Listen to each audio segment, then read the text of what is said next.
Hey guys, I'm going to do a video on foam rolling today. I was going to put this in alt shift lift, but I kind of feel like foam rolling and what you can get out of it can be so valuable to so many people that I just wanted to make this a free resource.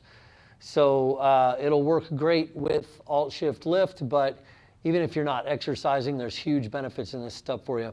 I'm going to put timestamps in the notes to the video so that you can jump right to the various muscles that I'm going to show you how to foam roll. When you come back to this video a second time, I'd kind of recommend that you just watch it through the first time, but when you come back again later and you want a review, just jump right to the muscle using those timestamps. So foam rolls are everywhere. You can get them on Amazon, in a lot of big department stores. I think Target even has them these days. I like a firmer one as opposed to a soft one, and I like a smooth one as opposed to the ones that are kind of trying to reinvent the wheel and make the knobby shapes. And look at how much better our foam roll is. Don't you think you'd love to spend 3 times as much for it?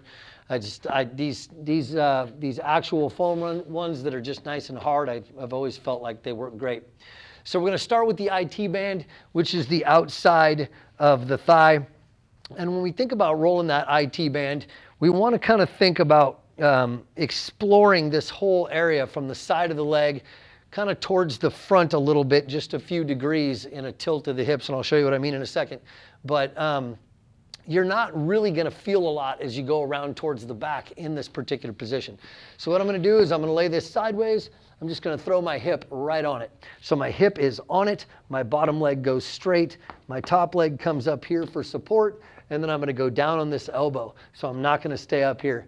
Then from there, I'm going to start rolling up as if I'm looking for spots that hurt, kind of tilting my hips forward a little bit is usually where that front angle I was talking about a second ago is where, a lot of that baked in goodness is going to be in there. And then I'm just going to kind of roll back and forth and maybe even stop on spots that really hurt and just kind of hold it. And it's counterintuitive, but you want to work on the spots that hurt the most because they're not really supposed to hurt. See, I can do this and put both legs up here and roll like this. There's a good chance that when you do this for the first time, it's going to be fairly excruciating. Know that it's not supposed to be, that you're supposed to get to a point where you can do it and really put a lot of weight on it and it's no big deal. But in the beginning, we're going to roll and sort of work. Let me get down here so I'm not getting off the camera here. Sort of work towards that knee, looking for the spots that are the worst, inching along with my elbow and my foot to get up there, all the way down next to the knee. And you want to spend, a minimum of a minute looking for these spots. But if you're really sore, you might spend a couple of minutes. When you first start this stuff, it can leave you feeling bruised the next day. If you can actually see bruises, that's a problem. I mean, you bruise very easily, and that's not going to be probably the foam roller's fault entirely, as much as you probably also are bruising easily, and you might want to see a doctor about that. Have them look at iron and things like that. So that's the IT band. You want to make sure that you do both sides evenly. So however much time you spend on your right side, you want to spend that much time on your left side. If you find out that your left side is more painful, then the next time you do that side first. Okay, so again, the motion is just kind of little, in my opinion, just kind of these little strokes that help you roll out those lumps in your cookie dough, if you will. Now, for the adductors, the inside of the thigh, this is another nasty spot. This one is definitely not going to feel like you're being licked by kittens.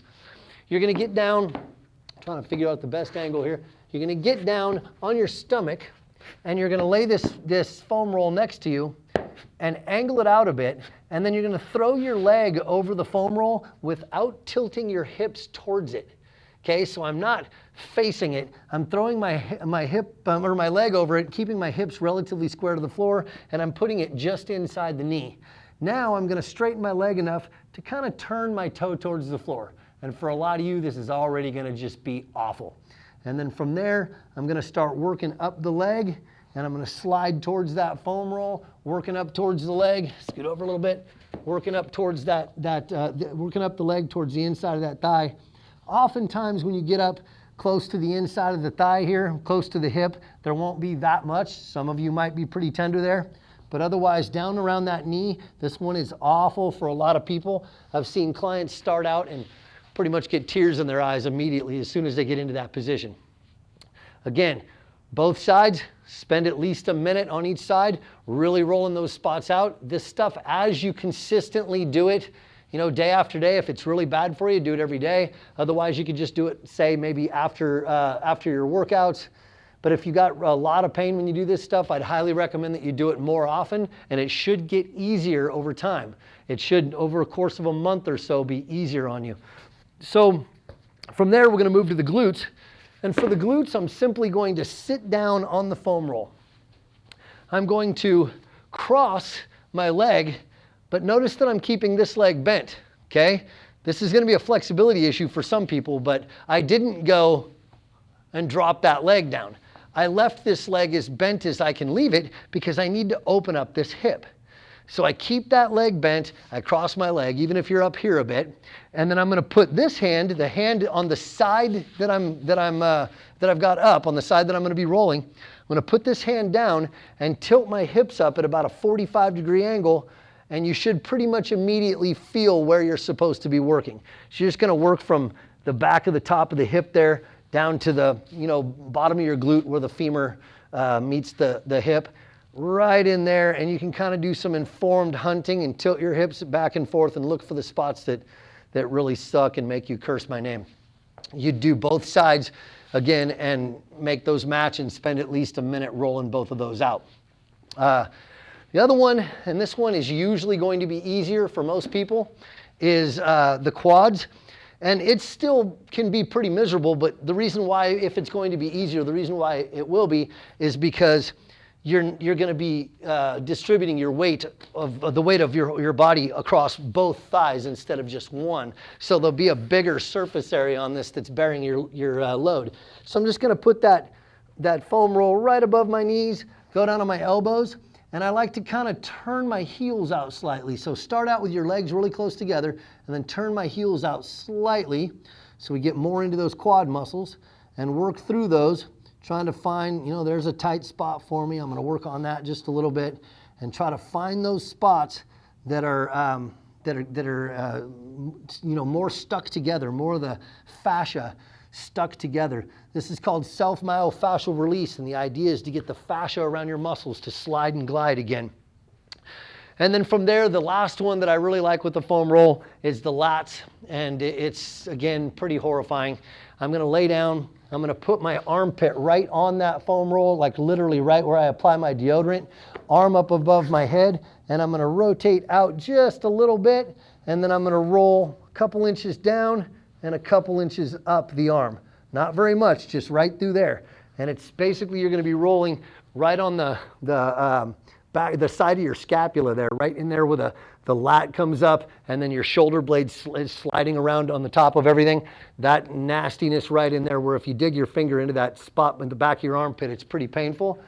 Rolling that out on a foam roll is going to be a little bit more user-friendly than digging your finger in there, but it can be pretty nasty.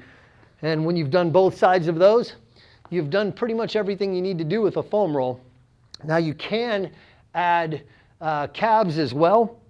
I oftentimes also like to use a lacrosse ball for that, so maybe I'll get another video going for that in the near future. But calves are pretty simple. It's just that they don't, for some people it doesn't really get in there very deep, and you'll need something harder like a lacrosse ball or a baseball. But I need to cross my legs to get anything really done there, and then pick myself up and roll through that calf. And for me, a foam roll really can't do enough to break up my calves to make me feel like it's really helping. But if you're pretty regressed or pretty tight or haven't been working out, it's likely going to be pretty tough for you in the beginning. But eventually we want to move on to something that can actually get deeper into the tissue on the calf, because the calf is such a dense muscle. All right, I hope this was helpful.